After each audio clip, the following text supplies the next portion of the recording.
topic. Numero dos.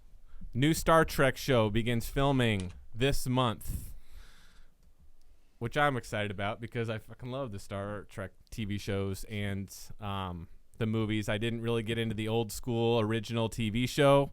I was aware of it, but I watched the original movies. I watched The Next Generation. I know that there's this new timeline that that is called the Calvin timeline with J.J. Abrams, kind of rebooted the series that doesn't negate anything that happened before, and I like that was respectful to keeping the old timeline the same. This takes place in the old timeline, not the Kelvin one, which is great, and it's even being run by some of the same showrunners and writers as the Next Generation, Deep Space Nine, stuff like that, which gets me excited because I just loved how those stories were, I don't know, constantly reinventive and more sci-fi than fantasy, But what did you guys think? How much did you guys get into Star Trek?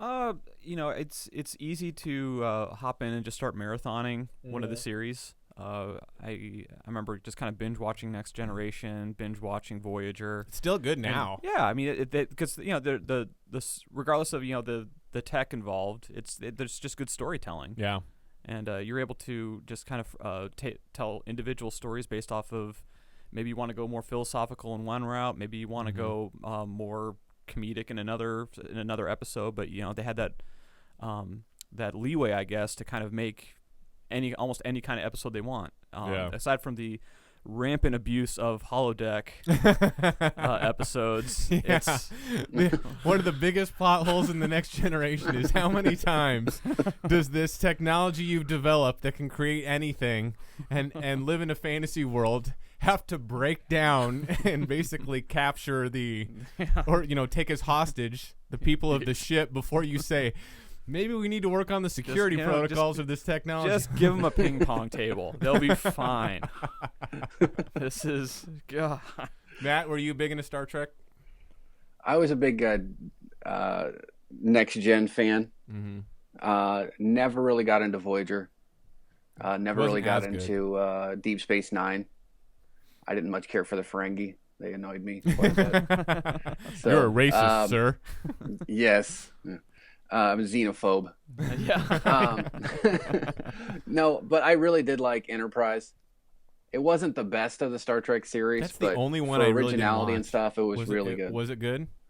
Yeah. The song. So it was like the first one to ever have words in the song, in the introduction song, and the song is awful. It's like the first time I heard it, I'm like, this has to be the nephew of the producer that had a band, and they're like, okay, we're gonna use his song. And then, like, the first season, it's just awful. It's like the worst part of every episode is the song at the beginning. Why, like, they don't have that song in the second season? They change it. Oh. Yeah. The second and third, they change it a little bit to make it a little more tolerable. The only episode of that one I saw, because I remember so much during the Voyager show, I thought it was good going back from this. Deep Space Nine was good, but on a space station it can tend to get a little boring. That's why they changed it up in seasons. I think it was 4, 5, 6, and 7. Had the Dominion come in, put them back on a ship. Changelings could be anywhere. Big war. Then it got really cool. But Voyager, getting them back on a ship and sending them onto the other side of the Milky Way galaxy that's far away from where we are was a cool prospect. I liked it right from the get-go. It wasn't as good as the Next Gen, but it was close to it, and I liked it. Ratings-wise, didn't do as well, so they bring in the girl who played 7 of 9. I'm trying to remember what her name was. Jerry Ryan, who the captain, played by, I think her name's Kate Mulgrew or whatever. Catherine Mulgrew. Yeah. Catherine Mulgrew was not happy about at all. Let's make this series not be about then, sex. I brought the sexy. Yeah. And it's no secret. I mean, you can read various documentation from everyone in the cast, including Kate, about how she was not happy with it and probably was not very respectful to Jerry Ryan, even though she wasn't really mad at Jerry Ryan as the person, just the fact that we're bringing in this sexy girl to do this stuff. So watching that, even though I thought Jerry Ryan brought an awesome element to the story, and even Kate agrees she did. Then the only episode I remember of Enterprise watching is the first episode, and there's, what was it, Jolene Blaylock, the girl that plays T'Pol, right? The first episode shows her and another guy having to, like, go into a decontamination room where they're basically oiling up each other's bodies, rubbing gel, and it's so gel. Blatantly she's got this perfect 10 body that they're showing as much as they possibly can, and they're taking in a blue light. The camera angles that they kept showing, I kept laughing about, like, they would never do this in Star Trek. My God, this is so blatant. They're not even showing their faces when they talk. It's like 5 minutes of groping, and I'm like, wow, okay. And maybe that just put me in the mindset that I didn't even give it a shot. I didn't even try, because I'm just like, she's hot. But when I watch Star Trek, I want to watch Star Trek. I want to be thought-provoked. I want to see what's going on. I want sexy green alien women. I have no problem with the sexy women. I mean, let's be honest. Marina Sirtis, that Orion played Counselor girls. Troy, still, I remember her as being a crush when I was a kid. Oh, yeah. But I don't know. But maybe I should have given it a better shot. But you said Enterprise was actually pretty good. It got better. It does. It gets better. Kind of starts out a little bit slow. And the writing wasn't the best because some of the character tendencies are a little annoying. Like Scott Bakula's character. Trying to remember what his name is now. He plays the captain in there. Him, and then the guy that plays Turk. I think his name's Turk in there. Yeah, that sounds right. It's kind of annoying in the first season. But eventually the guy that plays Turk kind of grows on you. He has quite a bit of screen time in the episodes. But Scott Bakula's character is just kind of, you want him to almost be a badass. But he's not. But he never kind of reaches that badass status. But it is a good story. I read some stuff on it when I was looking. One of the coolest things about Star Trek is that I wish Star Wars did more. Now they're starting to with the story group, and I know they pissed off a lot of fans, making a lot of the expanded universe stuff what they now call Legends. To me, it was always kind of like that for Star Wars because they would show some stuff that was different in one show or one movie that was different in the book, so it was never matched up completely anyway. And just because they made some stuff what they now call Legends doesn't mean it didn't happen. They just haven't talked about it yet as being official. But anyway, Star Trek has always been interconnected, that everything is happening in the same universe, based on the time frames and stuff. And that just gives it such a vast deepness that you can look into this stuff. So they've got all these what's the Star Trek wiki called? It's like Data Alpha or something like that. That's really cool. It's got everything, every tie to everything, the timeline, the chronology of everything. So some of the stuff when I would see an episode that got me curious, well, when did this thing happen that they're talking about? I look it up, and of course it's in Memory Alpha. And they would allude to stuff that happened during the Enterprise era, and finding out that, man, this show did take place in this universe. Maybe I didn't give it a chance to actually watch enough of the show, but that's where they first start talking about holodeck technology, and before they know transporters. Before they, I love the way that everything ties together. I can't even remember what my point was. I don't know. I just like that at least there's a big cohesive universe that everything fits and everything is basically canon from every show everywhere. And I hope we see a lot more of that. Now, this new one that's supposed to start filming, this month, is going to be on CBS. And it's something that's going to be pushing out, I guess, CBS's new streaming service called All Access for $5.99 a month. Or 10 if you want it with ads. Or 10 for ad-free. Mm-hmm. So does that mean it's not going to be on CBS TV? It's only on the streaming service? I guess I don't quite understand. They didn't specify, did they? Yeah, I don't see. I hope this is on regular CBS, because if this is something that you can't get unless you're paying an additional $6 plus your Hulu plus your Netflix plus everything else, I'm going to tell CBS you are sending Star Trek out to die in a cold, alone death that is just stupid. Exactly. I mean, the reason Star Trek took off in the first place is because it was the first show that proved that, with syndication on various channels and networks all over the country worked and made that show what it was. But I know it's a different time, different era right now.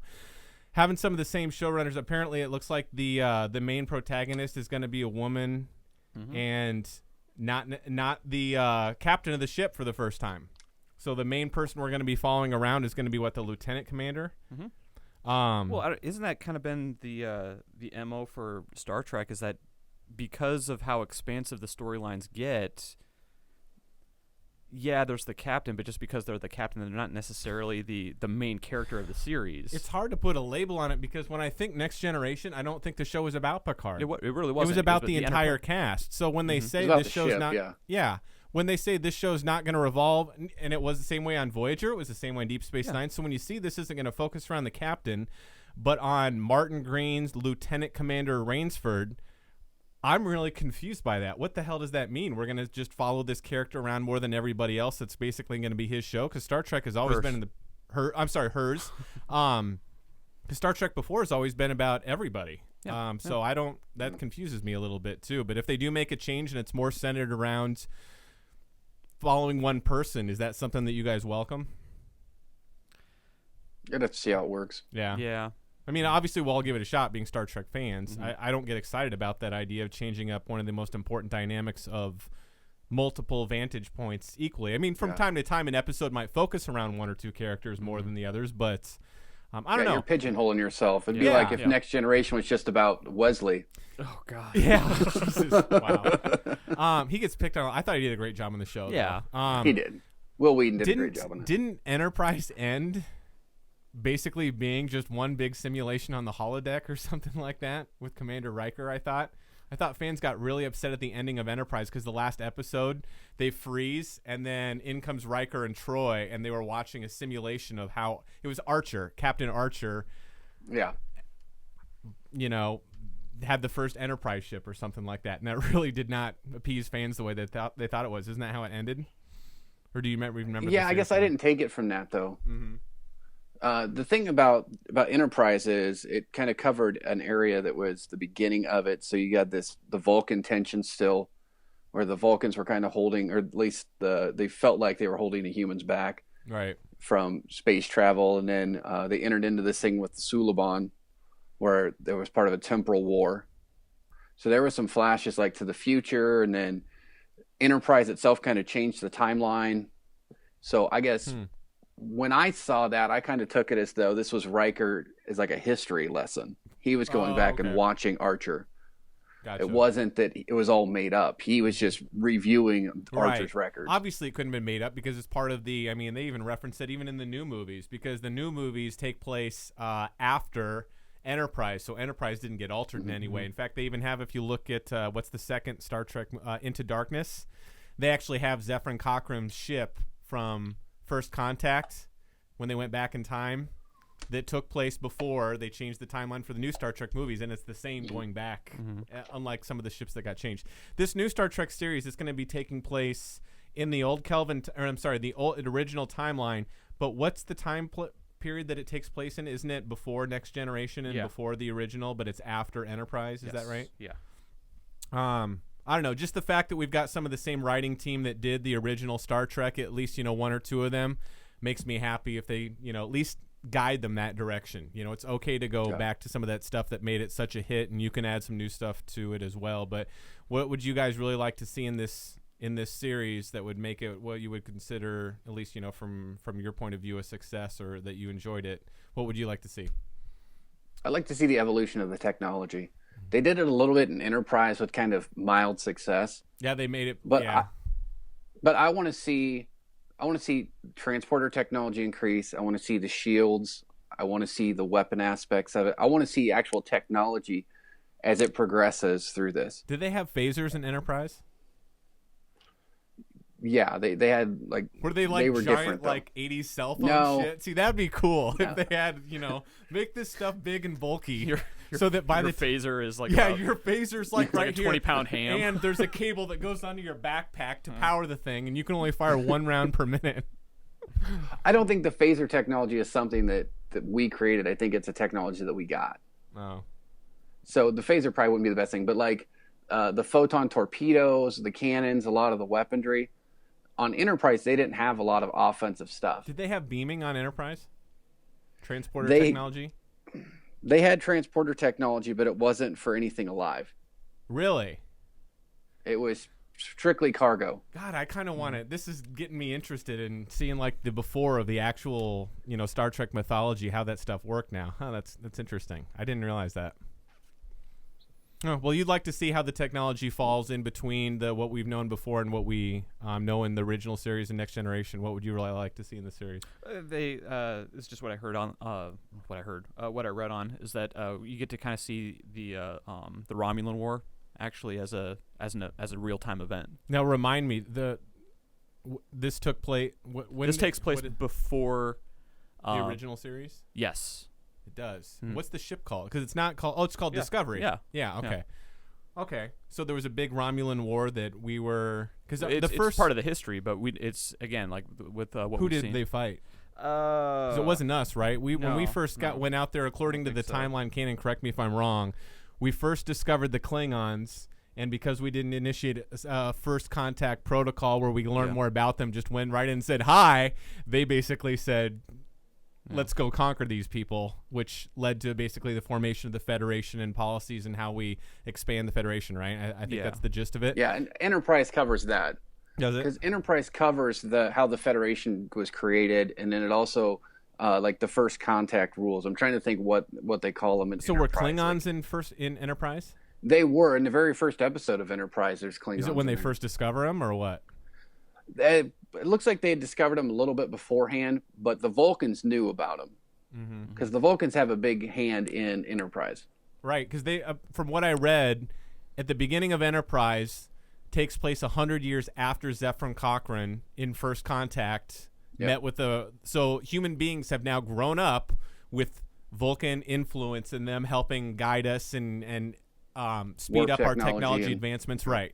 And there's a little bit the human race kind of feels a little bit like they're arrogant and smug and look down on us and stuff like that. But that's kind of an interesting concept. Think about that. You've been around for 100 years. The human culture has grown up side by side. Well, not, but with the presence of Vulcan kind of guiding us, maybe looking down on us because of their egotistical, logical, we're perfect view. Anyway, get back to you. What was this Romulan war about? Well, they were just a power player, and So who were they fighting? well, I know that there was some aggression against the Klingon Empire, just and leading up to like the establishment of the neutral zone. Okay. Does that kind of help? Yeah. frame it a I little was bit? just curious because I was like, it's not Romulan war with us, right? Because we didn't really fight anybody until the Klingons were the first. I don't think it was directly against the Federation. No. Okay. Yeah, I don't. When you said the Romulan War, I was like, oh shit, is there something that I forgot or because I couldn't remember that. Man, if you're not into this stuff and you're still watching this episode, hats off to you because. And if you're into it, we apologize for ignorance. Yeah, because it's even worse because you're probably like, what the fuck are they talking about? That That's happened the on one- Stardate, blah blah blah blah blah. That's the one with Vader, right? Either way, we probably lost you. Yeah. If this was anything else and I was watching that, no clue what they were talking about, I would have been like, click, click, boobies. All right.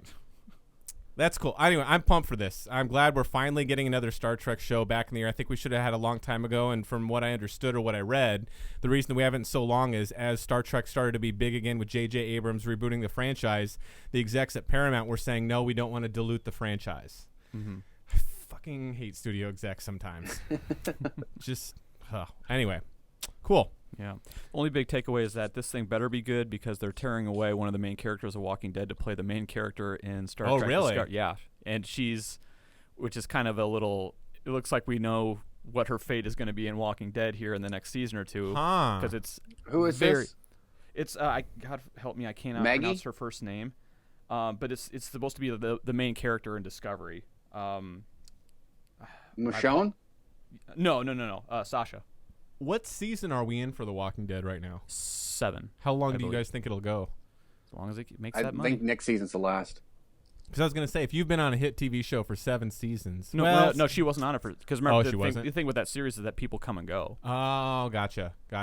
Well, you know what? And funny because I actually was going to contradict myself because then I thought about it. I'm like, no, just because you're on for 7 doesn't mean it's time to go. If I was on Game of Thrones for 7, they were going to do an 8th. I'd be like, fuck no, I'm not going anywhere. Most popular show in the world. Well, time to walk away. I got to take a look at some other stuff. What do you got on basic cable? All right, cool. Cool. Do you guys have anything else to add on Star Trek? Excited. Are we good Trekker nerding out for? I think that's a good enough Star Trek geek talk for a little bit. But cool.